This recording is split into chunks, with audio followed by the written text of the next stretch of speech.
Pete, I received a kind of an interesting slash alarming message from you this past Saturday night over the Discord.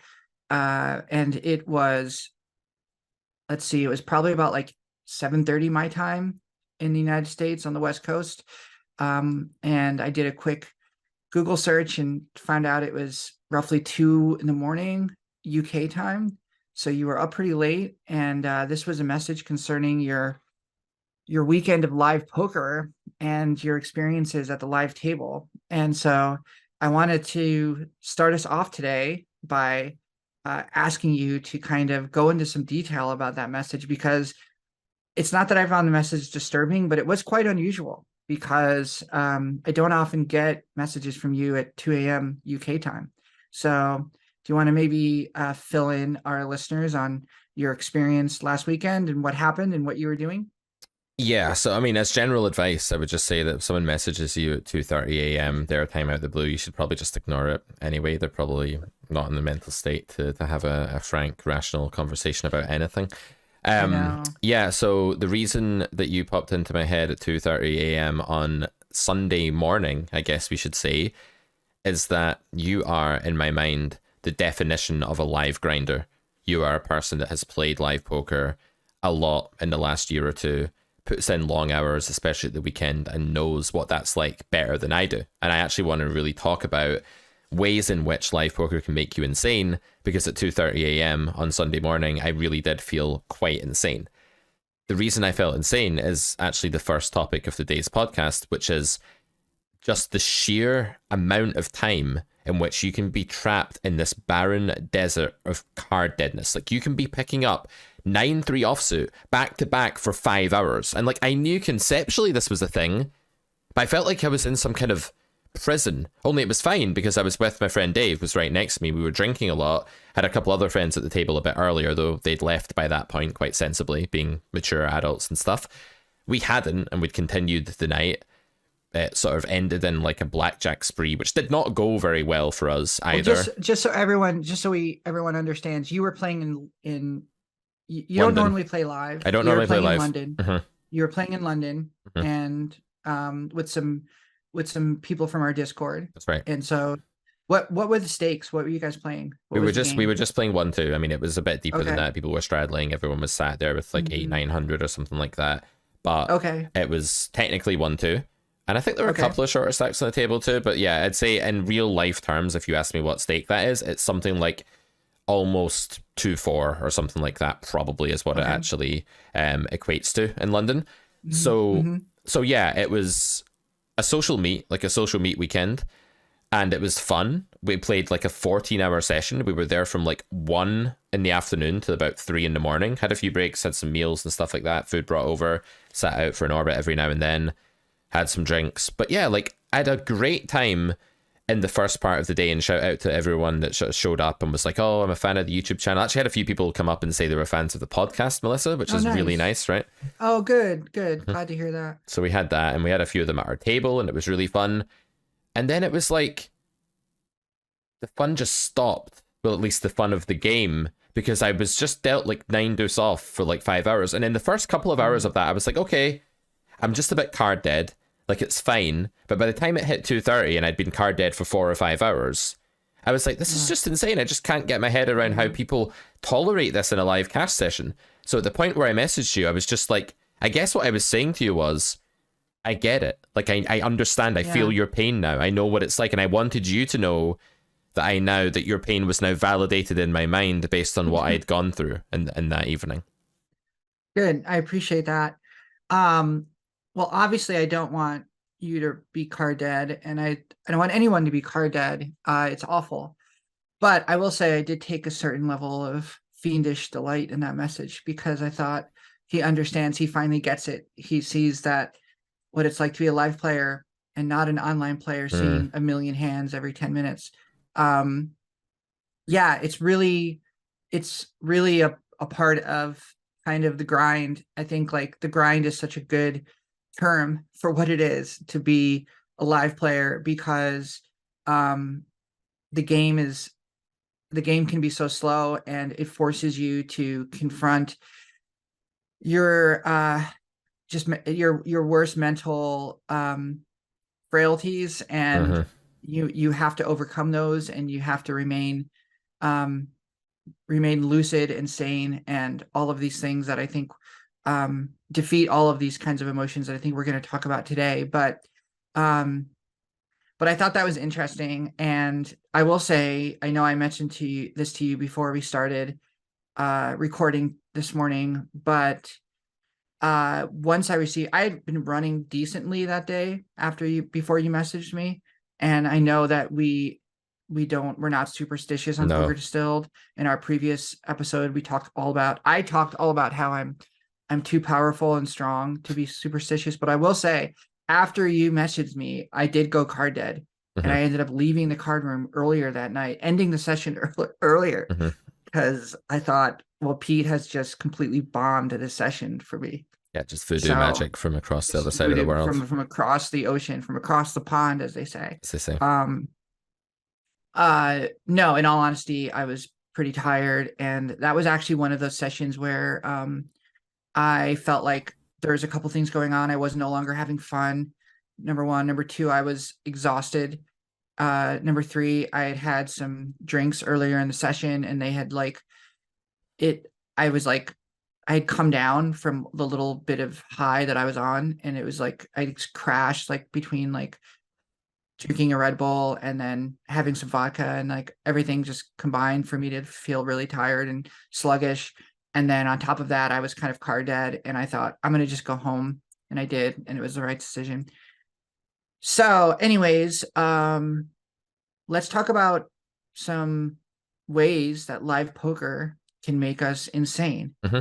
And by insane, we don't mean committing Permanently. ourselves to mental institutions and taking ourselves out of out of society.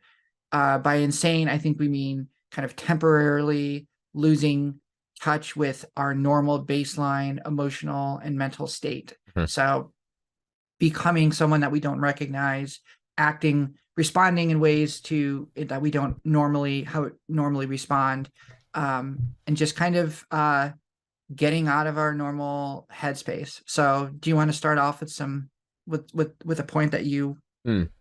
thought of? Well, first off, a bit of a tangent, but wasn't it nice in the days when we did actually commit lots of people to insane asylums rather than letting them like just type on Twitter and in the YouTube comment section and stuff like that? Weren't those good days? Yeah, I agree. I think that that's a really interesting debate, especially when it comes to the amount of like uh mentally ill people that we see on the streets, especially in like where I live, in the city where I live. It's a real problem. Um, and this attitude that started in the 1970s, where like we can't commit people against their will, open up the mental institutions, I think is the opposite of compassion, and is actually very anti-civilization in a lot of ways. That's an So extremely we deep talked for and a long poignant time. response to what was. Well, I think about this stuff a lot because Yeah. I care about it, and I feel like I don't like to see people on the streets killing themselves, either Mm-hmm. with drugs or alcohol, or just physically because they don't have anywhere to sleep and they're incapable of taking care of themselves. Yeah. And the kind of like mid brow like liberal response is like, oh, like it's just wrong to like force people to do something against their will. Mm. And I just fundamentally disagree with that. Mm-hmm. Yeah, I totally agree. I think I've known people in my personal life that at times, not permanently, it's not like commit people forever Mhm. and like throw away the key and just make it someone else's problem, but there are times in people's lives that I've seen firsthand where it would have been better for them to actually, for that decision to be taken out of their hands temporarily until they get the help and care that they need. And yeah, and I know you Mhm. guys in the States, not just where you are, but we hear about these stories in like San Francisco, and we hear Oh about these yeah. stories everywhere, basically, in all of the major cities in New York, etc., where there are just people, absolutely insane people with extreme drug problems who are violent and Mhm. suicidal and stuff, just, roaming the streets. And yeah, Yeah. I really do think more intervention is completely necessary. But anyway, that was meant to be a tangential point. Clearly, it's actually something we both feel kind of strongly about, and I shouldn't have really mentioned it whimsically. But back to the point, some ways in which poker can make us temporarily insane, where we feel like we're kind of not our usual selves, we're extra emotional, frustrated, annoyed, bleak, optimistic, jubilant, euphoric, whatever it may be. My first one that I'm going to bring to you today, Melissa, is card deadness preflop, and I've written here in brackets versus spewy whales, especially. So card deadness preflop, I think we've already talked about it. It can be really maddening because it changes your experience really quite quickly. Like, you go from being gradually involved in pots, like sometimes, like I was dealt ace king 3 times in a row pre-flop, like at one point, and I was like playing loads of hands and I was having a great time. And then like later on, I just suddenly got the dawning feeling that I hadn't done anything for a really long time. And then it didn't stop there, it just went on and on. So by the time it got to 2:30, when you got that message from me, I was actually just like kind of hopeless was the word. Like, it felt really, really strongly like I would never pick up a good hand. Like, I was at the table and I was like, there is a 0% possibility that my next hand will be aces or kings or queens or jacks or even anything remotely playable. And then, as you said before, then eventually you get like 7-4 suited in the hijack, and you're like, well, this is a almost playable hand, and my image is tight right now, and I've had lots of drinks, so let's go. And I mean, I do stuff like that when I play live. I'm not playing like super seriously. I definitely play minus EV open hands sometimes. But the point is that when you're a grinder and you're doing that professionally, that's really difficult. That's something that, like, the worst jobs that I've ever worked in my life, for example, are jobs that involve nothing. Like, I used to like being a croupier when I was a dealer in casinos. I liked that. But there was this one casino I went to work at when I moved house at some point, and it was a really quiet place. And at like 4 a.m. on like a Wednesday, there was just no one there. And you'd be stood at a roulette table, just spinning the ball every now and then, or stood at a blackjack table, just doing nothing for 2 hours before you were taken off the table to go for a break. And those 2 hours were so long. They were like a bloody prison sentence. Like, I'd start like riffling the chips next to the roulette wheel, and the inspector would walk over and be like, stop playing with chips. Like, right, okay, so I can't even do that. So I'm just going to stand here spinning this ball, putting the dolly on the winning number for hours on end to no one. And that felt like one of the worst jobs ever. I've had bad jobs before, like cold calling people to sell conservatories. I've had jobs like taking raging complaints from angry Sky Television customers whose service has been cut off at Christmas because they haven't paid their bill. I've had bad jobs, but that was the worst of all because it was just nothing. And this stint was bearable because I was with my friend, as I said, we were having a laugh, we were drinking.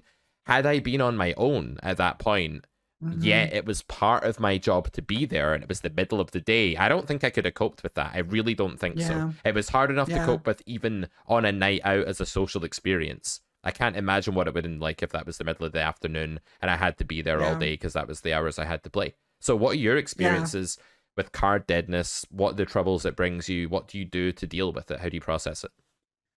I think the first thing I do is I try and like call it out for what it is in my own head. So like I say, okay, like I've now entered into a prolonged period of being dealt unplayable hands. I'm like officially card dead. So that puts me into a certain headspace, like similar to like if I ran like a shop and it's like, okay, I opened the shop at 8 a.m. It's now 1 p.m. I haven't had one customer walk in. Okay. This is now turned into a day where if I don't do a lot of business between 1 p.m. and 6 p.m. when I close, it's going to be, maybe it won't be a loss, but it'll be a day that, it's not going to be a very successful day. It's still possible, but it's not. And so I think framing it like that allows me to then act accordingly. What I find really helpful is, I have my AirPods. I love music. I subscribe to like Tidal, which is like it's like a little bit more every month than like Apple Music or Spotify, but it's like the streaming is like higher quality and like the music sounds really good. And I really love, I don't know, I just feel like the algorithm knows me really well. And so it's the recommendations are always really good, and it's based on my mood, and I can always like change it. So like if I'm card dead and I feel like I'm that kind of fatalism creeping in, that kind of feeling of like I'm never going to see a playable hand again, this is going to be a terrible day, et cetera, I can listen to something that calms me down, classical or something like that, or I can make it based on my mood, or I can just listen to a podcast. Those are really helpful as well. Anything to kind of get my mind out of like the repetition of just like, folding. But the other thing that that the reason I have to frame it like that is because I know at that point I'm also incredibly vulnerable. We Mm, talked about here, but seeing that 7-4 suited in the hijack and being like, looks pretty good. 100%. That's what happens. And this can be really dangerous. And what's even more dangerous is if you do get a playable hand, something like ace king, say for instance, and you open, or you 3-bet and you go to a flop that is just clearly unfavorable for your hand, and the villain, who is has been we'll just say is kind of like an old man coffee type, starts betting out at you, or whatever, um your flop bet, your flop C bet, you start ignoring these signals. Like there's a kind of desperation that creeps in. Like, I finally have a playable hand. It has to produce chips. It has to mhm. bring me money.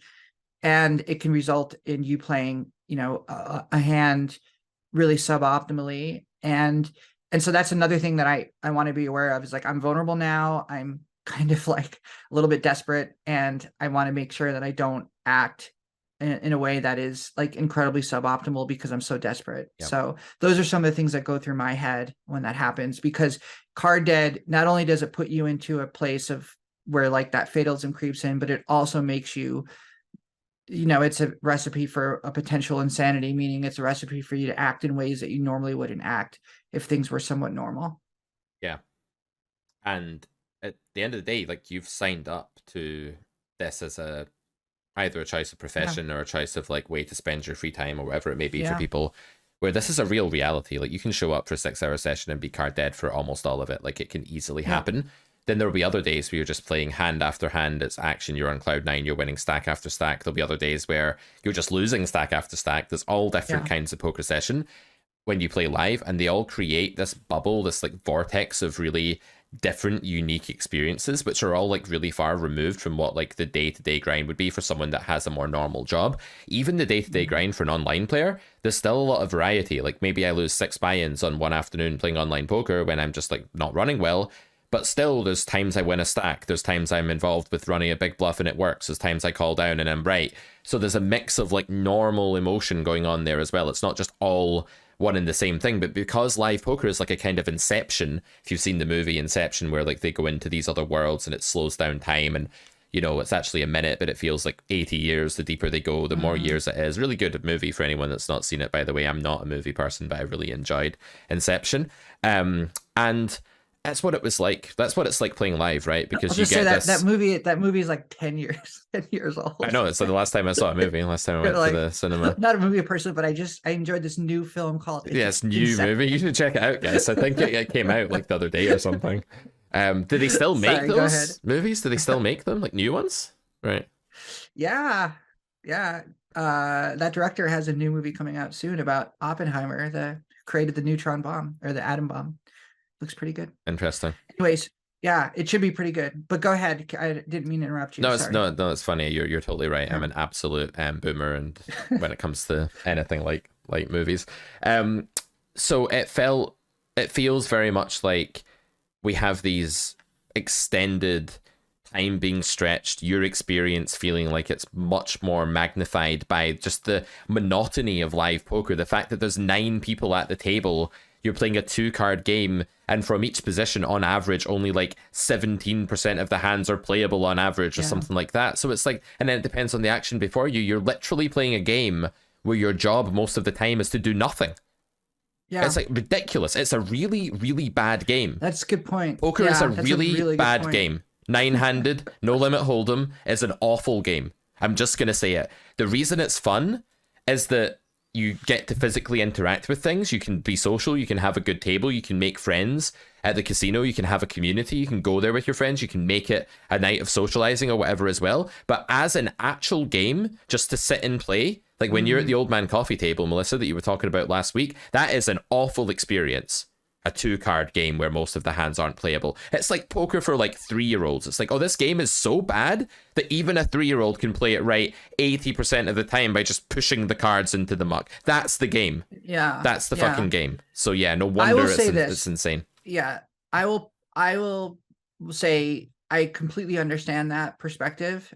And I've felt that before. However, what I find in those moments the challenge. What is the challenge before us? So we talk about, in other times we've talked about like poker gives you a job to do, right? And you have to understand what your job is that day. So like some days your job is to not lose your mind because you're card dead. And that in itself is a challenge. And it's a challenge that feels good when you achieve it. So I'll give you a quick example here. I have a good friend who plays a lot of live poker in the a lot of the same games I do. We run across each other all the time. And I remember him saying to me one time, he was like, saw me in a card room and he was just elated. And I was expecting him to tell me that he had just like, you know, won some huge amount of money in a cash game or something. And he said, no, he goes, I just sat down. I was at 1-2 for the last like 4 hours. And he goes, I was card dead the entire time. And I didn't once spew. I didn't once enter into a pot that was kind of like a suboptimal. And this is like he's a fairly good player and like, you know, studies a lot and everything. But he's like, I didn't enter into a pot that was suboptimal. I didn't spew. I didn't punt. I didn't, you know, didn't indulge myself in any of these temptations. It was like, it's like, you know, the Odyssey, obviously anyway, most people know the Odyssey, Homer's Odyssey. Well, like the famous chapter with like the siren song. So like the sailors are going along and they hear the sirens that are on an island and they're calling them to this island, but the island will be their ruin and they have to resist it. And so what they do is they tie the sailors to the mast so that they won't steer the ship to the island. And so the siren song is like a kind of you know, a kind of what it means is like you're being drawn to something that holds your doom. And so resisting the siren song in poker is actually, I think, a fundamental human achievement that we all must do at all points in our life. So like, what do we resist in the world? What are the temptations that we resist every day? For some people, it's like, well, I'm trying to lose weight, so I'm not going to eat that cheeseburger. It feels really good when you don't eat that cheeseburger and you get home that night and you're like, I accomplished this. I resisted that temptation.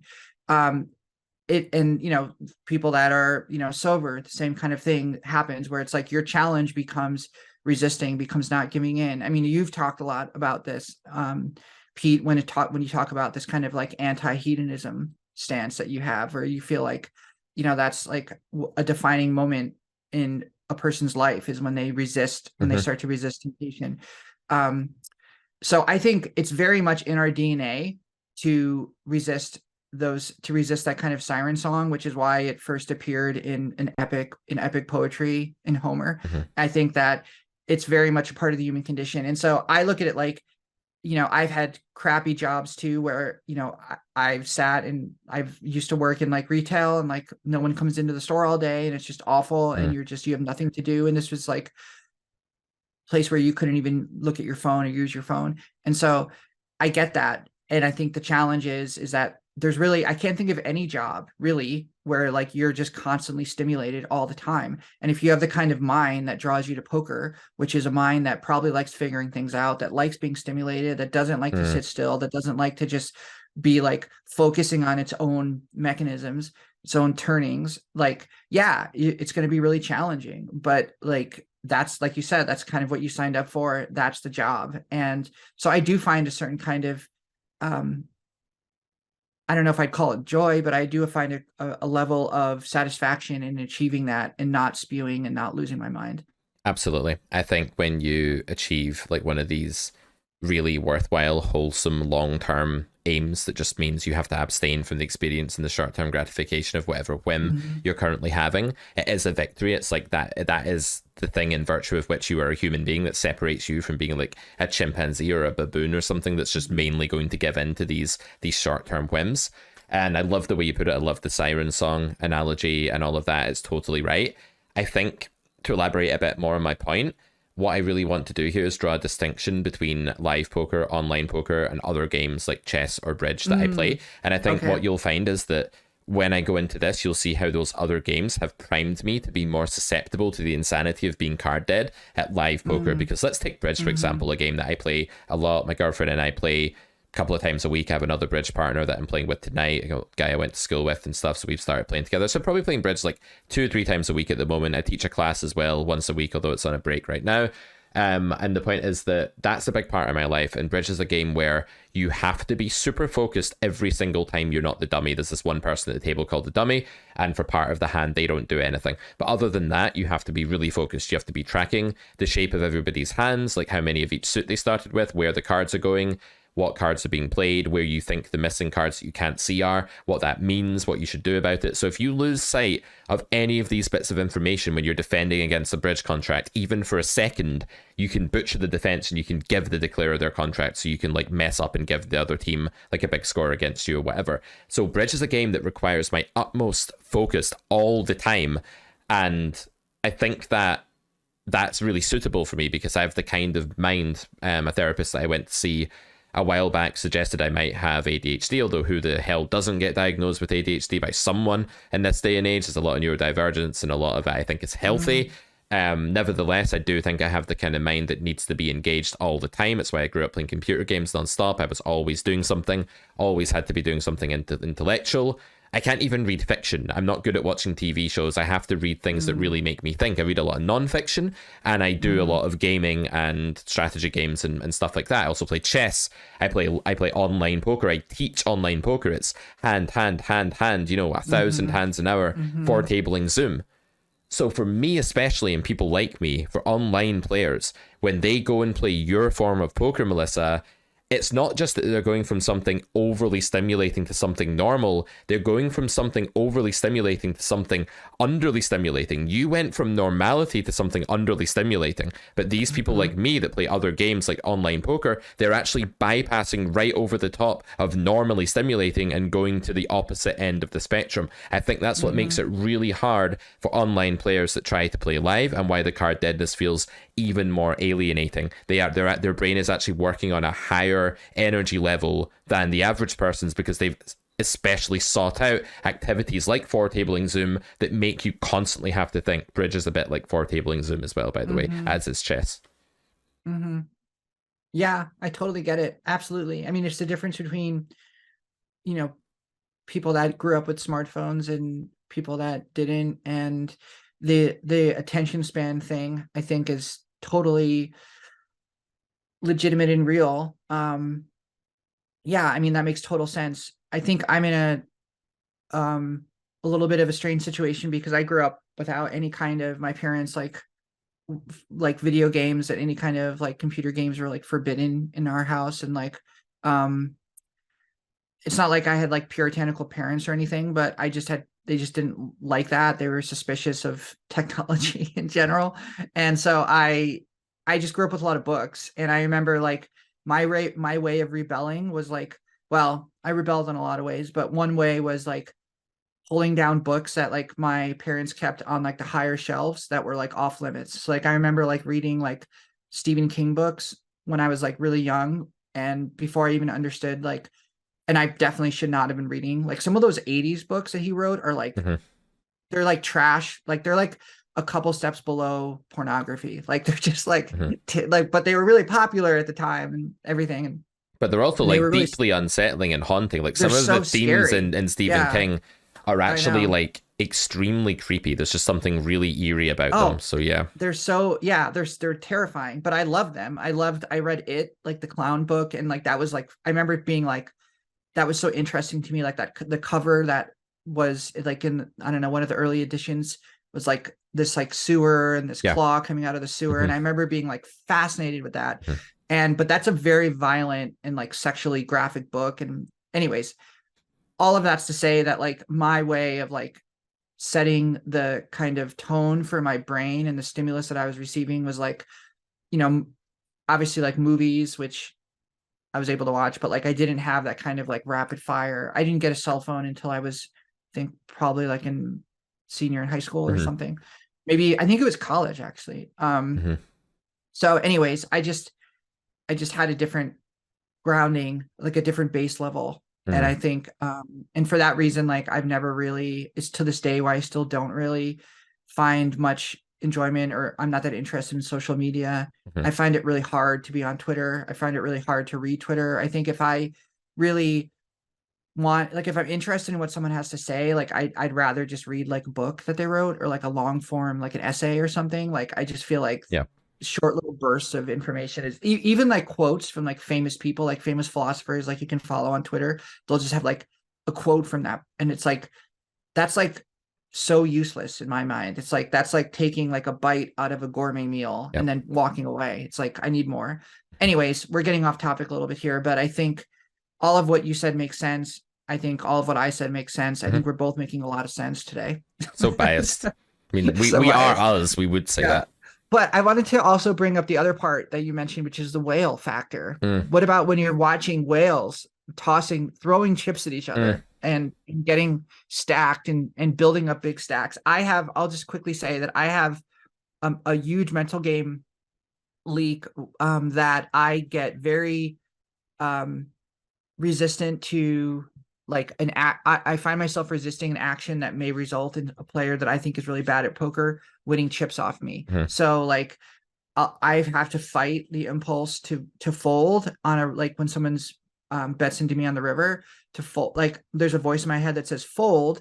This is a tough spot. You can just get it back in another spot because you'll just outplay this person. You'll outplay this person pre-flop. You'll outplay this person on the flop and all these earlier streets. And so it doesn't matter. Like why even chance the fact that you could be wrong here with a river call mm, and watch this moron stack chips and mm. then gleefully think, oh, I'm so good. And I think it's other women, my experiences in poker too. I think it's even, there's some men who, for various psychological reasons don't want, or social reasons, like play differently against women and than they do against men. And so there's like a lot of players, not a lot, but some players will take very strange lines against me that are hard to interpret sometimes, that seem spewy, that are difficult, that I can tell that they're acting out of a certain kind of bias, and it's very apparent. And sometimes there's nothing I can do about it, but other times it gets in the way of my thinking. So I think being card dead plus watching whales stack, build their stack, plus this kind of arrogance and gleeful behavior of certain players at the table who maybe are, think of themselves as good players, even though they aren't really good players, or are very egotistical, or have certain biases against other players at the table. All of that can get mixed in and be an incredibly unpleasant experience. Not going to lie about that one for sure. Mm-hmm. Yeah, I noticed that like at one stage, like a bunch of really loose, aggressive, like the kind of players that maybe look like they're criminals, and they're kind of like hardball criminal guys that are like, I am Tattoos. a bully, like you're not going to bully me, I'm going to bully you, I'm going to stare you down and then bet the middle of my range on the turn because I don't know how to play poker, but I'm used to like dominating people in like the hierarchy of violence perhaps, or something like that. I'm being very prejudiced here, like this may not have been the case at all. They might have actually been lovely, sweet, gentle characters, but I got the impression that a couple of them were a little bit like that. They were very like bravado filled, like ego kind of like alpha male types, and they were running really well as well. Like these two guys at the table, they just weren't missing like a flop or anything, and I was missing everything, so I like had to fold in like a couple of different spots against like both of them. And each time I could just tell from the way they were conducting themselves that they fully expected me to fold because of some sort of like superiority that they felt over me. Like these guys don't know who I am, obviously. Like I'm not mega famous. Some of the people in the casino did, which was lovely, but these guys did not. They'd never heard of Carrot Corner Poker Education, the YouTube channel. They didn't listen to the Poker Distilled podcast, so they were kind of like, look at this guy that's tight, I'm just gonna like run him over and bully him. And they probably had like top pair bad kicker when they were like double barreling and stuff like that anyway, and if they didn't, who cares, because I had nothing. But I knew this was the case. But in my head, this goes on to another one of our points that we outlined today, which is like feeling like this disassociation, that you're leaving your baseline emotional state, that you're like not the same person that you normally are while you're in the card room. And I feel like we may as well jump about between like some of the points we've written down here, just so we get through them all. No, not at all. It's just going to be more efficient, I think, because they're all quite linked in. And so at points like when I was folding to these people, I was just like I knew that they thought in the moment that they were like this superior bully of a player that was going to run everyone over.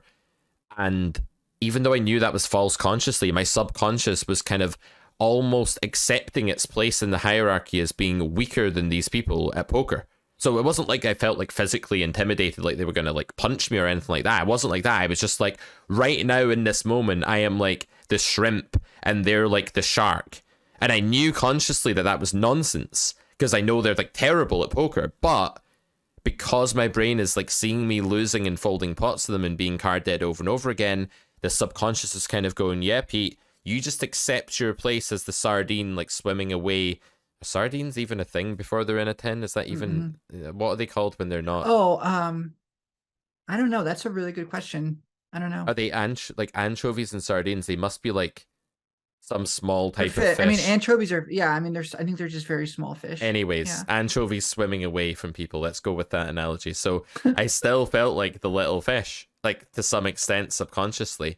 And that's maddening. Now, if that happens once, like, no, okay, I still keep my place as like I'm a better player than them, like consciously and subconsciously. But after like 4 times of losing a pot to a player that's worse than you, your subconscious starts to go, maybe you're just shit and like they're better than you. And you know consciously, as soon as it reaches the level of the conscious mind and it's like apparent in the theater of the conscious mind and it's being apprehended, the thought dissolves into like sludge and melts away. It's nothing thought, it's nonsense. But Yeah. while it's still subconscious and while it's merely an impression or emotion or like state of mind, it actually holds weight. And you actually have to make it conscious in order to remind yourself that that's indeed not the case and that you're the pro and they're actually like the whale that's on a heater right now. But yeah, it's really insanity provoking for sure. Yeah. And it's so hard to pull yourself out of the moment and try and look at it, long term and understand that, this is just what's happening now. It's a blip on the radar of your poker career. It's one session among many sessions that you will play between now and when you stop playing or stop living. Whichever happens first. It's so hard to do that. It's so hard. And it's also just incredibly, it goes against any instinct you have, especially as someone who's competitive. Like that's the other point that's in all of this is that, you can talk about how your brain, likes, people that are drawn to poker, are drawn to strategy games, like having that kind of stimulus, that kind of mental stimulus, that kind of movement of thought at all times. But there's also like the competitive angle. And I mean, I'm someone that's incredibly competitive. I've always been incredibly competitive, in everything I've done. And that can be so hard to kind of suppress that instinct to be like, I want to fight back. I want to defend myself. I want to outplay this person. What originally drew me to poker was not the, not the money, not the strategy necessarily. It was the fact, hey, here's something where I can outplay someone and win money, like, or just win, like outplaying someone. That always attracted me. When I was like first starting, I was bluffing a lot, almost all the time, because it was, to me, it felt like, well, if I can bluff, I've outplayed them and I've won. So like it felt better to outplay someone by bluffing than it did to actually like make a hand and actually show down to the river and win the best and win. So yeah, that's the other piece of it. And I think that's some of what you're feeling when you feel that like, I'm the pro, I'm the poker coach, I'm the person with the website. And by the way, if you're playing against people who have never heard of Carrot Corner, don't listen to Poker Distilled, don't know who you are, you're playing against morons. So well, Melissa, I'm having a really annoying day today, but that is certainly one thing that's brightened it up, is that catchphrase right there. You're welcome. If you don't know Carrot Poker, you're a moron. I love it. Gonna incorporate that in my next video. You should. Yeah, no, 100%. It's everything you said is totally true, but it's weird how we can just leave that normal base level of sanity in all these different ways. That's definitely one of them. What are some other ways that you think that you have become temporarily insane, that you feel like your emotional state is like really different to what it usually is? Is this like when you have like, we've talked about bad days, right? We've talked about hollow shell. I've told you stories about me being a degenerate. You've told me stories about leaving the card room at 2 a.m, how that feels. Let's talk about the flip side. When we're on a heater, when we're winning, because I've played live sessions before where I've just been smacked in the face with the deck and won like 6 buy-ins in half an hour and stuff like that. So like, how do we You're already grinning, like that's an I'm, amazing I'm feeling, right? laughing, Like it's yeah, such a good because I feeling. it's such a good feeling, yeah. But what does that do Um, to us? What kind of frame of mind does that put us in? And is that at all dangerous? Is this just something we should enjoy and relish and say, this is part of the fun, having that winning session? Online players, by the way, have this as well. They win like 10 buy-ins in a yeah. day. Should we just really enjoy that to the maximum? Should we allow the brain to make sense of it in its natural way, where it's like, I am a god, da-da-da, walking down the street afterwards, full of ourselves? Or should we in some way try to get back to baseline normality as we try to when we're having a really tilted losing day? What do you think? Yeah. Well, I think you can definitely enjoy it. I don't think you ever want to be in a position where like, or doing anything where you can't enjoy the times when things are going well, for Yep, sure. agreed. But I think the task at that point, again, getting back to this, idea of like poker always gives you a job to do. The job at that point becomes remaining grounded, not floating off into the elation of no matter what I do. And I felt this. And the reason I was smiling when you were talking is because I felt this very recently last weekend, which I'll talk about in a second, where you feel like I can play any two cards however I want and I'm going to win the money. Yep. Not only that, but I feel like a kind of master puppeteer, and everyone at this table is going to do what I want them to do. So I have pocket aces. I 3-bet, they're going to 4-bet me. I have, a bluff, they're going to fold, et cetera, et cetera. And so that becomes, it's very similar to a high, from some like drugs or alcohol. I don't have a ton of experience with drugs, but the limited experience I do have is that it's kind of like that, where it's like you just feel so happy and you feel like the world is like soft and welcoming, and you're just, everything's going so well. And that can be dangerous because it can cause you to lose focus, just like playing, deviating from, your baseline strategy when you're card dead, and playing 7-4 suited in the hijack is a deviation, a negative EV deviation. It's the same way when you're on quote unquote winner's tilt. The other thing it can do that's dangerous, it can cause you to lock up your chips. It can cause you to say, I'm going to cut this day short. I want to take the W. I want to go home and look at my chart and look at this big, line going up. And I've done this. I've fallen prey to this. I've sat down and looked at my phone after a winning session, been like, look at all the progress I've made. And it can cause you to become incredibly results oriented in that moment, which causes the inevitable, when the inevitable flip side of that happens, the crash can be 10 times worse than it would have been had you remained grounded. And I think also in the live poker space, it can cause you to frankly be obnoxious. And this happens with a lot of players. Like, the term is like chirping chips, like someone who, was kind of being a jerk and depressed and quiet and wearing headphones and a hoodie, suddenly is like talkative and ordering drinks and, laughing and, all of that. And that can be really obnoxious to people who you're playing with. Yeah, how And dare I you don't think you order ever, drinks or laugh? Like, don't do well, that. maybe I'm projecting. I think a lot of players are obnoxious, but that's just me. That's because I'm a very impatient and, kind of just an impatient person. But in general, I think like you don't want to be obnoxious, like overly obnoxious No, I to agree. people. And you want to be respectful, and you want to be aware that some people are having a bad day, and like, all of that should factor in. And I'll just tell a quick story. So like Sunday, I walked into my normal card room, and like it was like an amazing table. It was one table, but it was an amazing table. There was one seat left. I sat down, everything went perfect. I ended up, there was a guy, this one player who I ended up like getting into a bunch of big pots, and within 30 minutes, I probably won $1,000 off of him. And he just got up and left. And like the guy who was next to me looked at me and said, wow, like you really cleaned his clock. And I remember thinking like, I shouldn't be laughing, right? Like it's really obnoxious, like to be laughing at this, but I did, and it was funny. And so he was no longer in the room. He had left.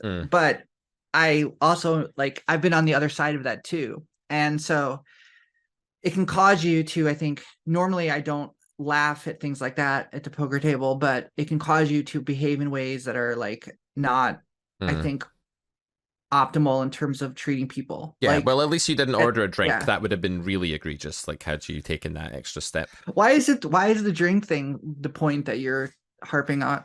Well, it doesn't have to be that. I just loved how, like, your example of someone suddenly becoming obnoxious was ordering a drink. I just thought it was hilarious how intolerant you are. But yeah, I am intolerant. I'm very tolerant in some ways, but personally in other ways not. no, I like it. Anyways, It's funny. yeah, Um, we've discussed this before. yeah. So winner's tilt for me, I think I don't really get it. I think that when things go well for me, like they just go very, very well, and I just play better and I become an optimal version of myself. Like when I'm having a good night in a bridge tournament, I play my best bridge ever. When I'm having a good session, I play my best poker. When I'm confident, happy, and relaxed, which is not that frequently, to be totally honest with you, because I'm usually on edge or like mildly anxious. It's just the way my brain is. I'm extremely high energy, and if that energy isn't going into being sedated by Yeah. things going really well, you can see why I had hedonistic tendencies earlier on in life, right? It brought an end, it soothed this continuous, like, high edge sentry role in the tribe kind of person that's just like, what's that? Let's do this, let's do that. Like, I think I would have just been like a really neurotic tribe leader that always wanted to like explore and do things and look out for dangers like all the time and never took any time off. I think that's what I would have been like back in the day. And so that has always made it really difficult for me to just chill. When things go really well for me, that's when I'm able to chill. It's really weird. And I don't know, it's a very dangerous cycle, but it's like if I'm at the live poker table and things go really well, I'm that guy that's suddenly ordering drinks and talking to people that was previously in like a bad anxious mood. Maybe that's why maybe that's why I'm like taking not issue with it, but why I find it kind of funny. Because that's me. And I think it's just because when things go well for me, I reach what I would actually love my baseline all the time to be. Like, I think like I reach my true potential, both as a human in terms of output and what I can do and the decisions I can make and how well I can perform tasks, but also in terms of inner sanctuary and peace as well. And that mainly happens when things go well for me. And that's not something I've shared with like a lot of people, but that's definitely how I'm wired. And yeah, it kind of sucks a lot of the time. But I think that's why I'm so drawn to games, because when I'm doing well at games, I feel way more zen and peaceful than I do most of the time. So maybe winner's tilt for me doesn't exist because my baseline is not where I want it to be, and therefore that's how I get to the baseline I would otherwise just want to have. That's how I'd want to be wired. I think that's what it is with winner's tilt. It's interesting. Yeah, that's interesting. Yeah, I don't know if I play, but I think I definitely play well when I'm winning, but I don't know if that's my optimal. It's a really good question. I don't know if I'm like you, where if I reach that point, I can be like you said, calm, confident, collected, kind of playing a game, optimal version. I don't know. And that's something I've never really thought about, but that's a really interesting point that you recognize that in yourself. Cause I don't know if that's the same thing for me. And I'm sure it's not the same thing for other people. Some people play best when they're down, when they're stuck. Yeah. Absolutely. I'm not like that either. I think I'm probably at my optimal when I'm kind of right around, like not super stuck and not super ahead, just kind of right around the middle, maybe. But I don't know. I've never really thought of that. That might be really healthy though. Like being at your optimal when things are normal. Well, if we say that the deviation will always distribute itself towards the median, right? Like overall, not in everything because it depends on what the scale is, but if you have like a billion average scales, then the median will be the most populated point on every scale before you introduce any context to something, right? Like everything diverges towards the middle of whatever it's apart.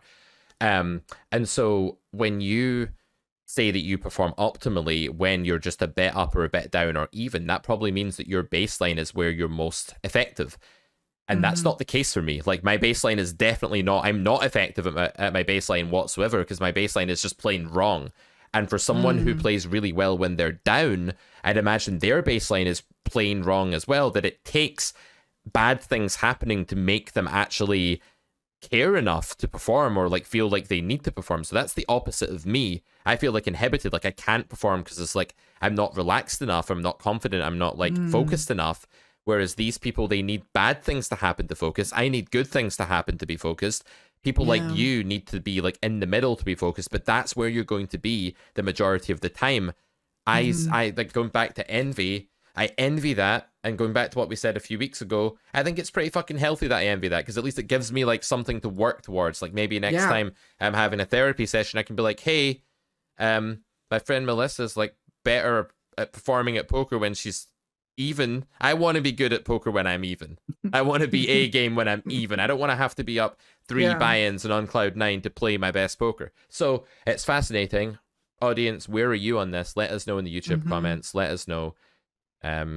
Be thrilled to hear about what people's perspective on this exact point is on the Discord, because this has been a bit of an eye-opener for me, where like I've just Mm. realized there when you were talking about that kid that suddenly wakes up and orders drinks, not to beat a dead horse, but yeah, it was funny. But I think that's actually just an example of a person who's now relaxed and confident enough to be their optimal self, and it took winning for that to happen. And I think that's a lot of players. I don't think it's just me. I think that's quite a lot of Yeah. people. Yeah. Yeah. And I think it maybe goes to why you're playing. So Hmm.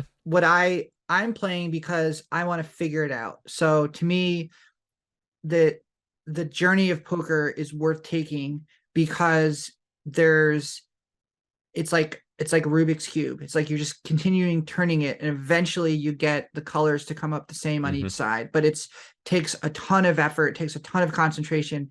I mean, for me personally, it takes an almost kind of religious devotion to thinking about it all the time. And I really have to, I mean, I really have to concentrate on not allowing myself to like get too far away from normal life, because sometimes I find myself, and I think this is a good thing, not caring about really anything else.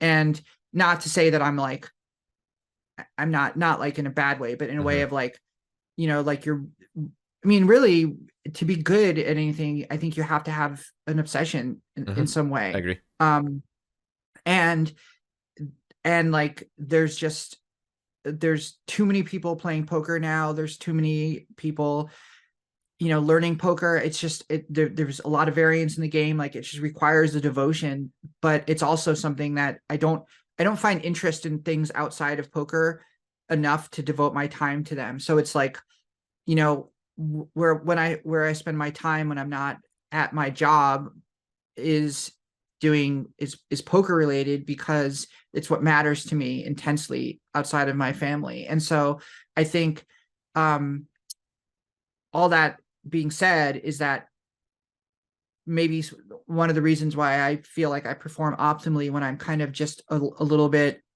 north or south of that deviation, of that middle ground baseline, is because that feels the most, um it feels the most kind of consistent with the effort that I put in and the Mm. kind of interest that I bring to it.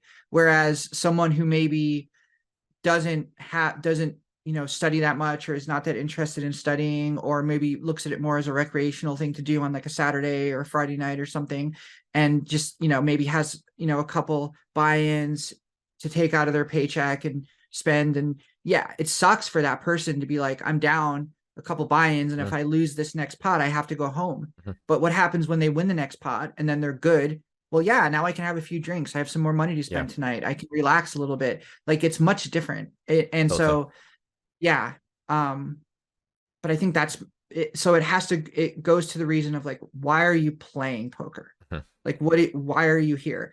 And it's not so much, I'm not saying like, are you results oriented? I'm saying, why are you interested in poker in the first place? If you're just gambling, there's other ways that you can gamble. If you're just, if you're bored, there's other ways you can spend your Friday night or Saturday night socializing at bars or at movies or whatever. Yeah, yeah, it's all pretty valid. So I think there's two sides to this. There's one, like your environment when you're playing lining up with your ethos and approach to the game outside of the game. So what you're kind of saying there is, when I'm studying poker, when I'm thinking about it as a pursuit, when I'm planning my poker career, when I'm like thinking about my next trip that I'm going to take to Vegas, or like what game I'm going to play, or taking a shot at a higher stake, all of that is done with a kind of professionalism, career focus, level head. Much like when I'm trying to make a business decision, that's the mind frame I want to be in as well, right? Where I'm like doing it with a level head, with like a logical orderly thought process. And I guess what you're saying is that when you break even, there's no interference, and you're able just to access that planning, that careful you're putting a lot of consideration into everything with a clear head. And I think that makes a ton of sense, which then makes me wonder, well, what does it mean for my game if my default state is like slightly uneasy, not relaxed enough to access my best game? I think it just means that, like I suspected, my default state is off. It's not actually what it should be for me to be optimal.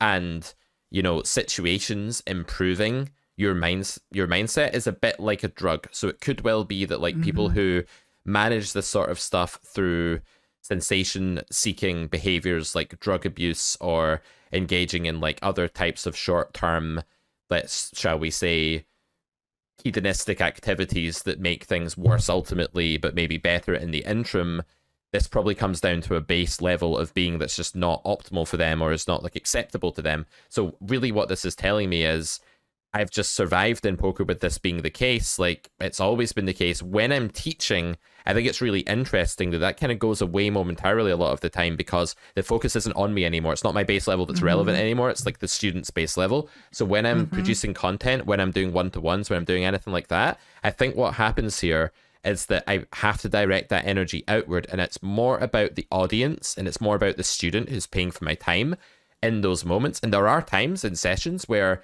I've had a bad day, I've had something else going on, my base level is like way off, and then trying to coach under those circumstances is really tough because you're trying to be there for the student, but you just feel like wrong emotionally, and it's really hard, and that produces a lot of like anxiety and stuff. But that's pretty rare. Usually I'm like super grounded and I'm in the zone when I'm coaching, teaching. I think that's why I love it so much. It's another thing that like puts me into that zone, just having someone's attention and being able to help them. It's like a duty that it brings forth in me, and in stepping into that more altruistic spot, being paid or not, you're still providing a service. It's able to take me out of my own head and take me out of that frame of mind. I think games do that as well. The thing with games is there's a lot of variance in them, even other games like chess or bridge. And man, it's absolutely sensation seeking. Like when I go to a chess tournament, it's all about whether I'm winning. If I win like a few games on the bounce, I'm in the best mood ever. I'll go out for dinner with my friend or my dad or whoever I'm at the tournament with, and I'll be like, life is good, everything's cool, order some drinks. Even do that, chirping behavior. Order a couple of drinks at dinner after a chess game. Order a pint after winning at chess. Look at this kid. He's come out and he's ordered a fucking drink. The audacity. Yeah. The audacity. I do it at chess. I do it at bridge as well. I think it's about base level. I think this has been a really eye-opening conversation because it's helped me see how my base level of function relates to games.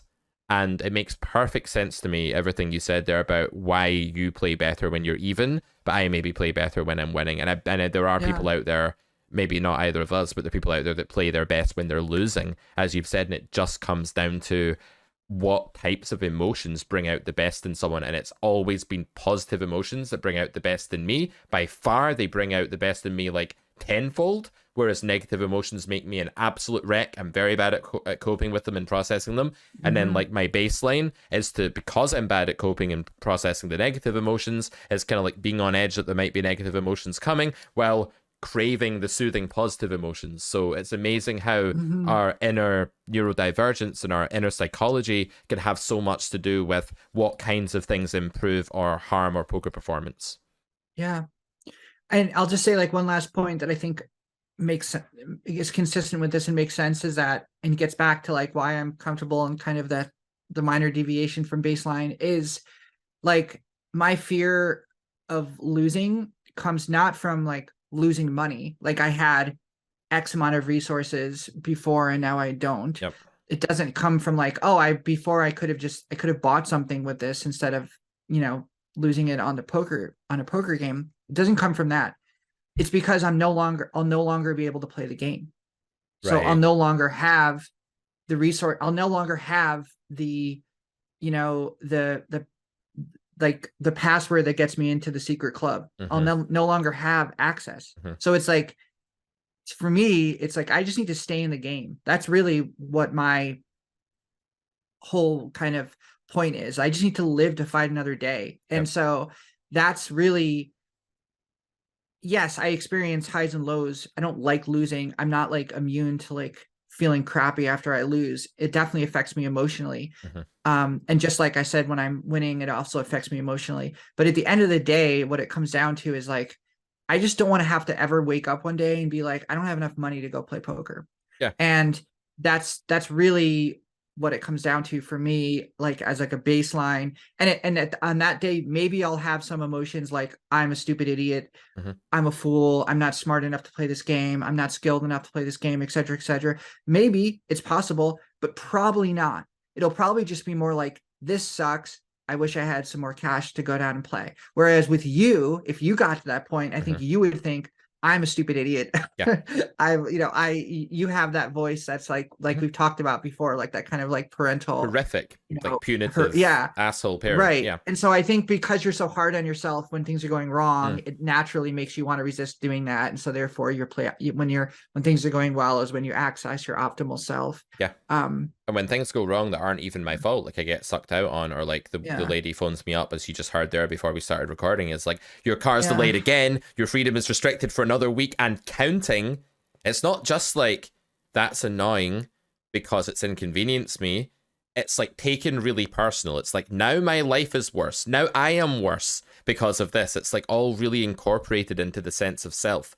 So you're absolutely right. When something isn't going well for me, I have a really hard time separating that from things that are my fault or not. And I just see it as like one big self. Whereas for you, I think it makes a lot of sense, like the way you described your reaction there, because I would argue that like outside of poker, you're kind of like that as well. Like you're very, you want to achieve a lot, and it's because you want to survive and reach a certain standard of like survival. That's why you worked really hard. You're really competitive in things, and it's like, well, why is that? Why do you want to be the best in your field?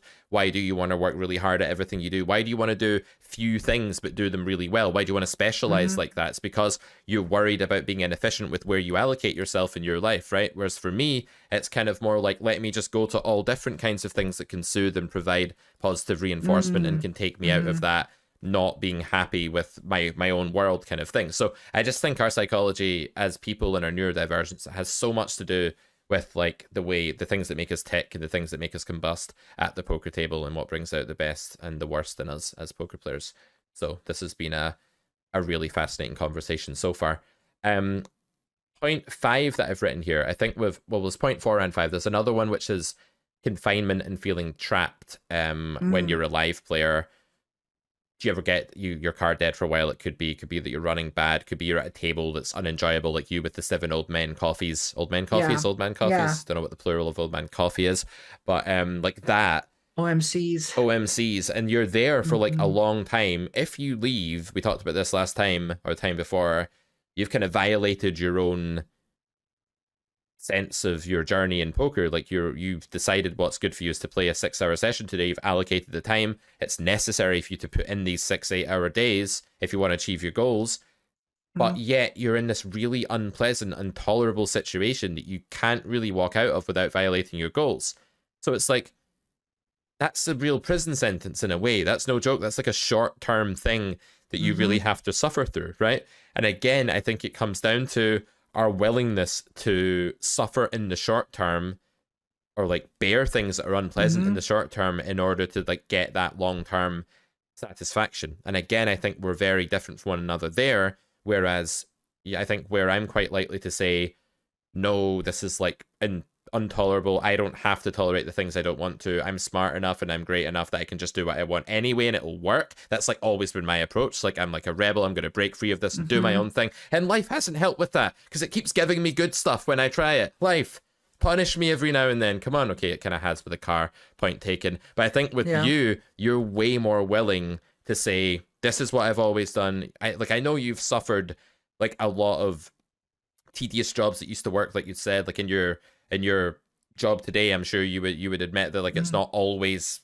fascinating and amazing. Sometimes you're probably bored and wish you could be at the poker table or flopping sets or something instead. And I think you have a lot more tolerance than I do for that. So it's funny that poker players en masse, I would say they're quite like me, actually. Like, a lot of them are very Mhm. sensation seeking, don't have a lot of tolerance for the straight and narrow, want their own freedom at all costs, that kind of thing. You have a Mhm. much higher tolerance for that sort of stuff than most poker players. So I wonder, Melissa, does that put you at an inherent advantage over the masses because you can tolerate this kind of confinement, temporary prison sentence of being card dead, or a bad day, or an unenjoyable table, or a bad month, or whatever it may be? Maybe you just have higher tolerance than most poker players. Yes. Yeah, I think it does. And I can say that fairly confidently. Having not met every other poker player in the world, You I can haven't? say that with fair confidence. No, but I think as a trait that you're having the ability to endure suffering is a superpower. Yeah. It really is. And it's like you like being able to not panic when things are going wrong, being able to maintain um composure under pressure, being able to kind of keep it together is an absolute superpower. And it is absolutely, I think, the difference between um frankly like uh a semi enjoyable life and a miserable life. Yep. Because, and I'm not saying that like I'm like perfect at this. There's definitely times when I failed, but being able to say to yourself, I'm not going to suffer, I refuse to suffer, um, is incredibly powerful. And so, does that give me an advantage? Absolutely. I can say it does. In fact, I can say it's probably the one part of my mental game, or my technical game, that I can say without a doubt gives me an advantage over other players. And that is, yeah, I mean, I guess in some ways I'm proud of myself for that, because I've I just have the ability to do that. Um, Yeah. I don't know. I don't really have much more to say about it. Well, Uh, I mean, it'll go back to like you said about your upbringing and stuff, like certain things that you just, your parents were quite strict in certain ways and things, and they set a straight and narrow path. And yeah, there would have been a lot of absence there that other kids were probably playing computer games and you were reading books and stuff like that. yeah, So you probably just accepted limitation really early on in your life. Whereas, as I've said to you before, my childhood was more being a bit spoiled, or like it's certainly not having many boundaries or many like rules put in place, and being kind of able to yeah, do what I wanted. So I do think that, like, when you're trying to set an example for a kid, and I'm not a parent yet, hope to be at some point, but the idea would be, can we like set that right amount of freedom slash boundaries? Can we get that yeah, right? Because on one hand, if it's too punitive and it's too restrictive, that can create the trap of being like too narrow in like the perceptive field of that adult when they grow up. yeah, And if it's too lax, like it was in my case, it definitely creates huge problems of just thinking the world is this like sandbox open world RPG where you can just absolutely. go around doing whatever you want. And it's Yeah, not great either. So I think bringing this back to poker for a second, and this whole trying to deal with the confinement of a certain short-term prison sentence within the poker world, whether that be run bad, or whether that be like card deadness in a live game, or sitting with 7 old man coffees, I think it really comes down to tolerance. And that's a hard muscle to build when you don't have it. Let me tell you, that's a really hard thing to build. So I would yeah, say it's good to acknowledge our weaknesses in our mental game and the things that we need to fix, but it's also really good to acknowledge our natural strengths. Like, what are the things that put us ahead of the curve, and what are the things that we need to really focus on and work super hard at just to get to normal yeah, baseline level at? Because we are all really divergent and different when it comes to our brains, right? There's a lot of yeah, similarities, but there's a ton of diversification among the tribe, and that's good for the survival of the tribe. But we need to embrace absolutely. that, and we need to like ask, Yeah, where does it guide us in poker, and what should we focus more on or less on? absolutely. And I'll just say that, I've had times where I've like had to hold back tears at the poker table. I've felt my tears well up in my eyes because I've run so bad consistently, or, I've had this major reversal of fortune that I've really felt like I like need to like walk away from the Mhm. table. Thankfully, it hasn't happened yet. But um, I also feel like in general, I mean, I'm not like can go into like a super ton of detail, but I have endured some pretty terrible things in my life, and it's taught me they were terrible, but I survived them. Mhm. And when you survive those things, it gives you a kind of backbone and a kind of armor against the world. and you also recognize other people in the world who have also survived those things. So I'm not going to like call myself a victim or anything, but there are, you know, things that I've kind of survived that have kind of given me that tough skin. And I also feel like it makes you more interesting also as a person. So like if someone hasn't suffered in life, or they've only had like run good, those people are probably pretty boring. Like they're boring. They're probably, they're not that interesting to talk to. They have, a very limited kind of perspective on things, and they can't help it. Like you can't force yourself to suffer. Like if you just don't like it, they just can't help it. Nothing, it's not their fault, but it just doesn't make them very interesting. And people who have suffered and have survived are very interesting in my perspective. And so I think that once you gain that experience and you survive that experience, and you've kind of like, been through hell and back, if you will, like you come out of that stronger, and you come out of that with a kind of armor and a kind of strength that like you didn't even know you're capable of. And I truly believe everyone has that in them. And it's unfortunate to say, but I do feel like it doesn't come naturally, and you do have to overcome adversity in order to recognize that within yourself. And so the absolute worst thing you can do, I think, is, run away from adversity, or, try and protect yourself, or kind of build a certain kind of cocoon of safety around you. Because if you want to talk about how to like shrink your soul and how to actually destroy your potential as a human being, the easiest way to do that is to run away from adversity, to protect yourself from risk, to never take any chances. Yep. 100%. Couldn't agree more. I think that's a really nice note to end things on today. I've not been trolled again, unfortunately. Like no one has really trolled me at all. Really? Not even. I don't Someone think trolled so. me. Did they? How did that happen? Told me live. All right, Melissa versus Troll. You've got 2 minutes, Melissa. Then we're wrapping this up because I have a call. So Go. really quickly. Again, I was playing in a live game, and one of the opponents, who's a dealer there, but was actually playing in the game, said to me, I bet small on the flop, and then I overbet the turn. And he folded and said, I knew that you were going to do that.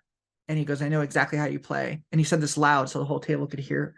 And he said, you bet a third pot on the flop, and then you bomb a blank turn. Sounds GTO. And I said, yeah, exactly. And he was like, but it was alarming to me at the time, because he just had like kind of called me out like on it in a way that like I didn't realize anyone paid attention to how I play in any way. But he's a dealer, so he sees me play a lot.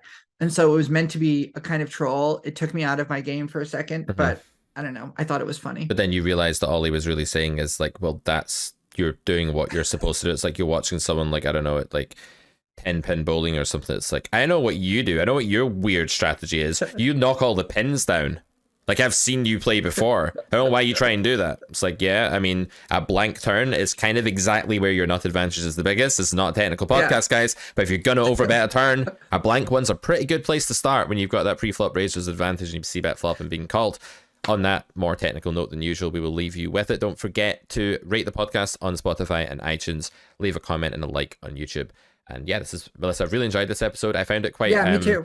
Cathartic and therapeutic. I was able to like tie a lot of things together there and channel a bit of my frustration from today into it as well. And I feel better now. I'm imagining you getting annoyed every time like a kid suddenly perks up a bit and has a brief smile on his face and orders a drink. That's gonna bring me some joy for the rest of the day, that image. Good.